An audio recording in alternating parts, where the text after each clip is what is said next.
इस वीडियो में समझेंगे प्रकाश क्या है, प्रकाश के परावर्तन क्या है, प्रकाश के परावर्तन के प्रकार कौन कौन से हैं एवं प्रकाश के परावर्तन के नियम क्या है एवं उनके प्रमुख पद कौन कौन से हैं। जैसे कि प्रकाश एक प्रकार की ऊर्जा होती है जो किसी दीप्तमान वस्तु से निकलती है तथा दिखने की संवेदना उत्पन्न करती है, उसे हम प्रकाश कहते हैं। जैसे किसी भी वस्तु को देखने के लिए उस वस्तु पर प्रकाश का होना अति आवश्यक है। अब हम समझेंगे प्रकाश का परावर्तन क्या होते हैं। जैसे प्रकाश का परावर्तन, जब कोई प्रकाश की किरण चिकनी अथवा चमकीली सतह पर पड़ता है तो पुनः वह अपने माध्यम में लौट जाता है। इस घटना को प्रकाश का परावर्तन कहते हैं। जैसे कि हम देख सकते हैं यहाँ पर एक चिकनी एवं चमकीली सतह है जिस पर कोई प्रकाश की किरण आ रही है, आने के बाद वह पुनः अपने माध्यम में लौट जाती है। इस घटना को प्रकाश का परावर्तन कहते हैं। प्रकाश के परावर्तन दो प्रकार के होते हैं, नियमित परावर्तन, अनियमित परावर्तन।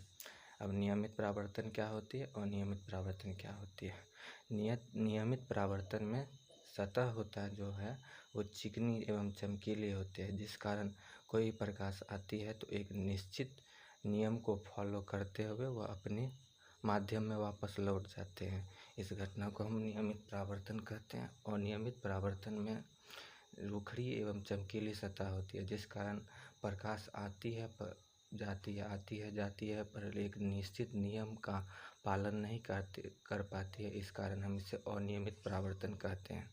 अब प्रकाश के परावर्तन के नियम समझते हैं। प्रकाश के परावर्तन के नियम, प्रकाश का परावर्तन के दो नियम होते हैं। पहला, आपतित किरण, परावर्तित किरण एवं आपतन बिंदु पर डाला गया अभिलंब तीनों एक ही तल में होता है। दूसरे का नियम, आपतन कोण एवं परावर्तन कोण बराबर होते हैं। अब दोनों नियमों के बारे में हम समझेंगे। जैसे कि एक चिकनी एवं चमकीली सतह ले लिए हैं, इस पर कोई प्रकाश की किरण आती है, आने के बाद पुनः वह अपने माध्यम में लौट जाती है। इस घटना को प्रकाश का परावर्तन कहते हैं। जैसे कि हम पहले ये बात समझ चुके हैं। अब देखते हैं जो चिकनी एवं चमकीली सतह पर जो प्रकाश की किरण आ रही होती है उसे हम आपतित किरण कहते हैं। चिकनी एवं चमकीली सतह को जिस बिंदु पर आपतित किरण टच करती है या स्पर्श करती है उस बिंदु को आपतन बिंदु कहते हैं।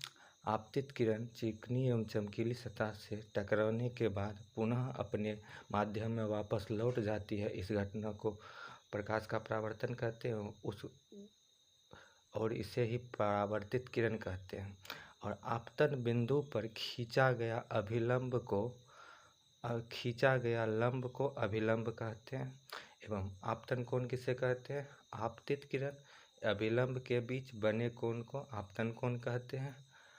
अभिलंब एवं परावर्तित किरण के बीच में बने कोण को परावर्तन कोण कहते हैं। धन्यवाद। प्रकाश के परावर्तन के नियम इस प्रकार हैं। आपतित किरण, परावर्तित किरण एवं आपतन बिंदु पर डाला गया अभिलंब तीनों के तीनों एक ही तल में, जैसे कि देख सकते हैं आपतित किरण, अभिलंब, परावर्तित किरण, ये सभी के सभी एक ही तल में है। यही कहता है प्रकाश का परावर्तन का पहला नियम, अर्थात आपतित किरण, परावर्तित किरण एवं आपतन बिंदु पर डाला गया अभिलंब तीनों एक ही तल में होता है। आपतित किरण, परावर्तित किरण एवं आपतन बिंदु पर डाला गया अभिलंब तीनों एक ही तल में है। फिर आपतन कोण एवं परावर्तन कोण बराबर होते हैं, यानी जितना एंगल यहाँ बनेगा उतना ही एंगल यहाँ बनेगा, अर्थात आपतन कोण बराबर परावर्तन कोण, अर्थात जितना एंगल से आपतित किरण आएगा उतना ही एंगल से परावर्तित हो जाएगा। धन्यवाद।